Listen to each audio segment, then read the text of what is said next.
Des hommes sont morts pour Tindouf. Des dizaines d'hommes sont tombés dans le sable du désert. Pour Alger, ils sont les martyrs du socialisme. Et M. Ben Bella a tenu à donner à 4 d'entre eux des funérailles nationales. Qui connaissait les noms de Tinjoub et d'Assibeida, ces 2 pauvres Borges perdus dans les sables à quelques dizaines de kilomètres au sud de Colombéchar? À peine quelques nomades. Mais depuis que le canon a tonné, il n'est plus personne qui les ignore en Afrique du Nord et dans les chancelleries du monde entier. Après tant d'autres, la frontière qui sépare l'Algérie du Maroc a pris place dans la genèse d'une guerre. Drôle de guerre. Hier soir, à Bamako, le président Ben Bella et le roi Hassan II ont conclu un accord. Dans la nuit de vendredi à samedi, à minuit précise, un cessez-le-feu interviendra sur toute l'étendue du front. Mais il restera à régler le fond du litige. Il restera à oublier ses morts. Cette guerre a étonné. Comment concevoir chose pareille entre 2 États à peine sortis de leur histoire coloniale? 2 pays que rapprochent race, langue, religion et passé.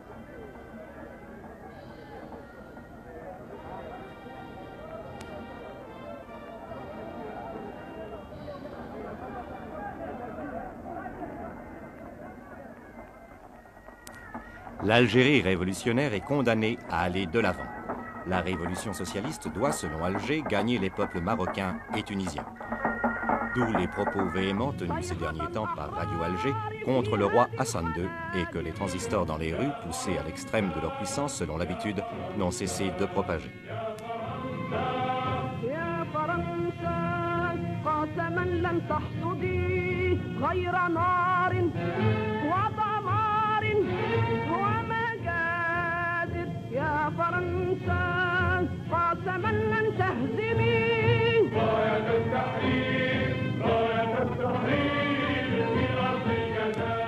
D'où les manchettes des journaux incendiaires contre ce qu'ils considèrent être une dictature monarchique et féodale.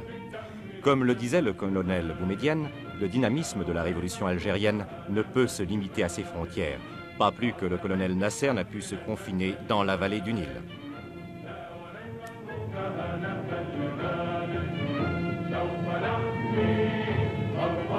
Et les étudiants que vous allez entendre, au fond, ne disent pas autre chose. C'est un problème qui est vraiment assez inquiétant, c'est le cas de le dire, d'autant plus que depuis longtemps avec le Maroc, nous sommes très très unis et c'est une question qui est, ma foi, très épineuse parce que le Maroc, en tant que le peuple marocain, nous n'en veut rien, absolument rien avec lui. Nous sommes frères depuis toujours, mais c'est plutôt le régime marocain qui est contre nous. On n'en veut pas aux Marocains, on en veut surtout à la monarchie et non pas aux Marocains. Il est très difficile de rester calme quand on essaie de vous manger de votre pain. Vous pensez que ce que vous appelez l'agression marocaine est injustifiée, hein?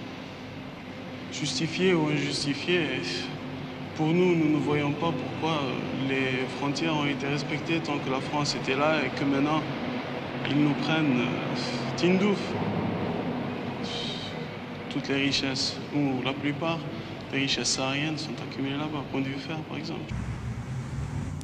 Dans ce contexte, on ne saurait alors oublier que demain, jour de la Toussaint, l'Algérie doit célébrer l'anniversaire de sa révolution, à la faveur d'un déploiement gigantesque de fleurs et d'étendards. Leur révolution, les Algériens ne veulent pas la garder pour eux seuls. Autrement dit, l'unité du Maghreb doit passer par un changement de régime en Tunisie et surtout au Maroc. Mais le peuple marocain est-il prêt à se rallier aux thèses de M. Ben Bella? Effrayés par la virulence des propos tenus par la presse algérienne, craignant pour leur vie, au plus fort du conflit, les Marocains d'Algérie se pressaient devant les portes de leur ambassade. Ils voulaient retourner dans leur pays.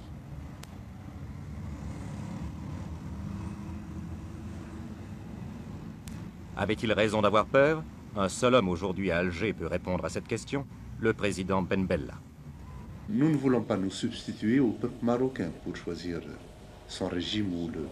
Mais nous pensons que notre action, notre révolution par elle-même, l'expérience que nous menons par elle-même, finira par corriger les insuffisances du régime actuel au Maroc. Je vous cite un exemple.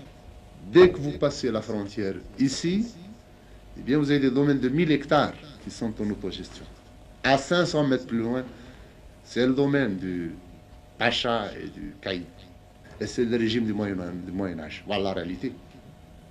Or, à la frontière, ce sont les mêmes populations qui vivent, qui vont dans le même marché, qui vivent en commun, peut-être certaines populations beaucoup plus entre elles sur la frontière marocaine qu'avec, par exemple, la région de Marnia est plus en contact avec Oujda qu'avec Tlemcen.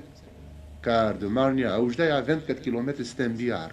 De Marnia à Tlemcen, il y a 57 km et c'est une route montagneuse. Ce qui fait que les gens de Marnia vont se ravitailler beaucoup plus à Oujda et réciproquement qu'ils ne vont à Tlemcen. Et la frontière, c'est une notion abstraite. Elle n'existe pas sur le terrain. La nature n'a pas créé de frontières. Et les hommes suivent la nature. Et donc, c'était une situation qui ne pouvait pas ne pas devenir gênante pour nos amis en face.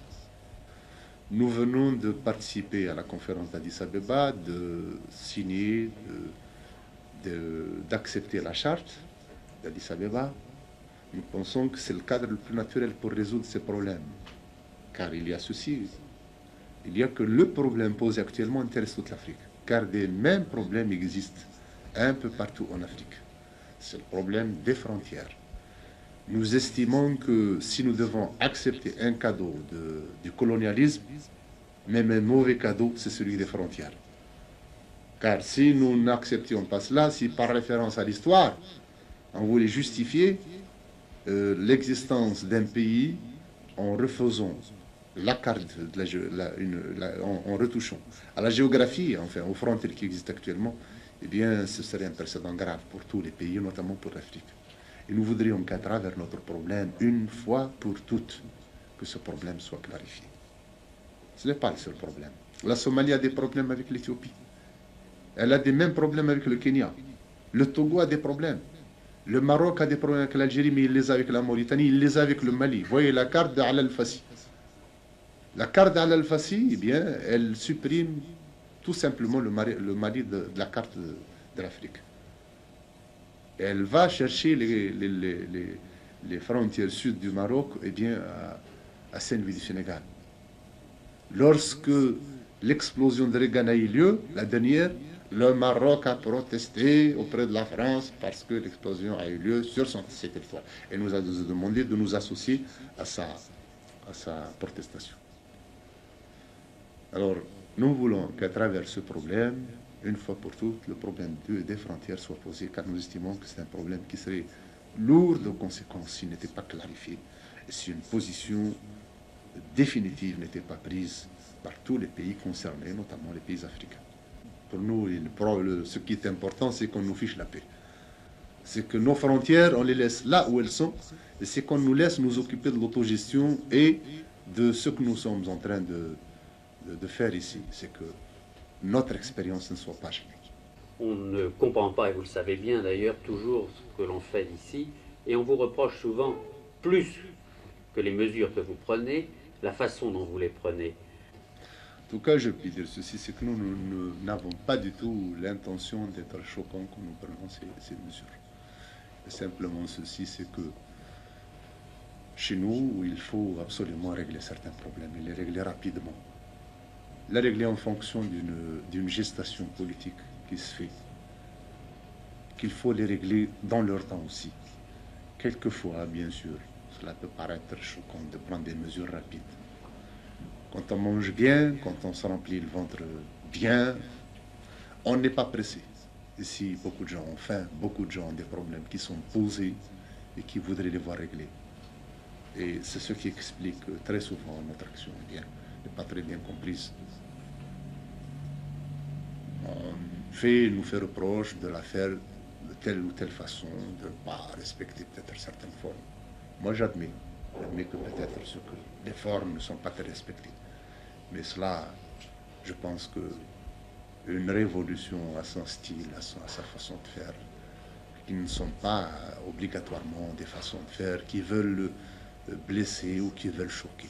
Je n'ai jamais dénoncé les accords d'Évian, j'ai dit que les accords d'Évian ont été conçus dans des conditions, ont été le fait d'accords circonstanciels.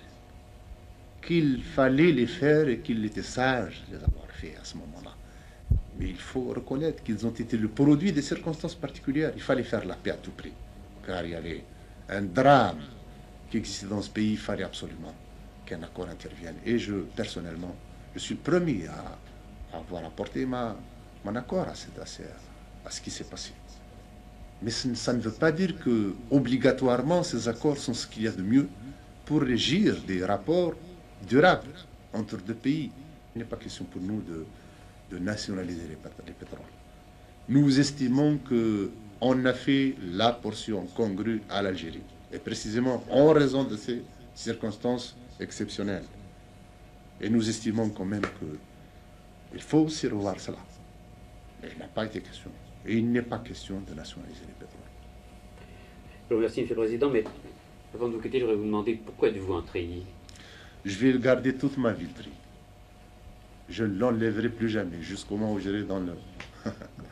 Je l'enlèverai plus. J'attendais qu'une occasion pour mettre le treillis et enlever le reste. L'occasion m'a été fournie par Moulay Hassan, je trouve que je suis très bien entré. Quel symbole?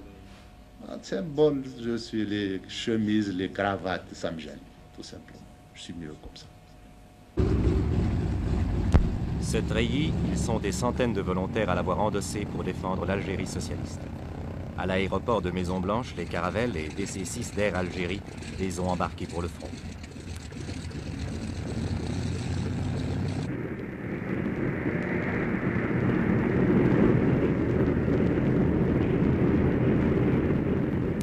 La guerre, c'est d'abord la base de Colombéchar, où sont stationnés les 4 MiG des forces aériennes algériennes.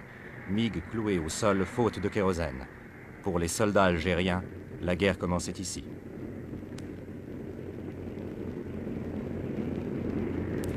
On pouvait admettre que le rideau de fer, telle frontière dans les Balkans ou les confins sino-indiens puissent à la rigueur susciter un conflit. Mais comment l'imaginer entre des frères dans ce décor de sable? Les faits sont là, les images aussi. Pendant une quinzaine de jours, dans leur tenue léopard, les soldats algériens, au terme de la mobilisation générale, sont partis pour le front. De violents affrontements allant jusqu'au corps à corps ont opposé plusieurs milliers de combattants. Pour que se taisent enfin les canons, plus de 24 heures ont encore à s'écouler. Mais déjà, certaines leçons peuvent être tirées de cette méchante guerre fratricide. Sur le terrain, les Marocains ont incontestablement remporté la bataille. Mal armés, mal équipés, sans tanks, sans avions, les forces de M. Ben Bella ne se sont pas montrées à la hauteur de la réputation gagnée dans la lutte contre l'armée française. En revanche, sur le plan diplomatique, le président algérien a marqué un point. Il a obtenu que le problème soit discuté dans le cadre de l'Organisation de l'Unité africaine, où le roi du Maroc n'a évidemment pas bonne presse. Un point partout, est-on tenté de conclure. Mais le conflit n'est-il pas destiné à rebondir entre un président qui trouve de plus en plus son inspiration auprès de Fidel Castro et un roi attaché à sa monarchie bourgeoise? Pour l'heure, en attendant le cessez-le-feu, les mouvements de troupes se poursuivent entre les dunes. Jusqu'à la dernière minute, le sang algérien aura coulé. Pourquoi?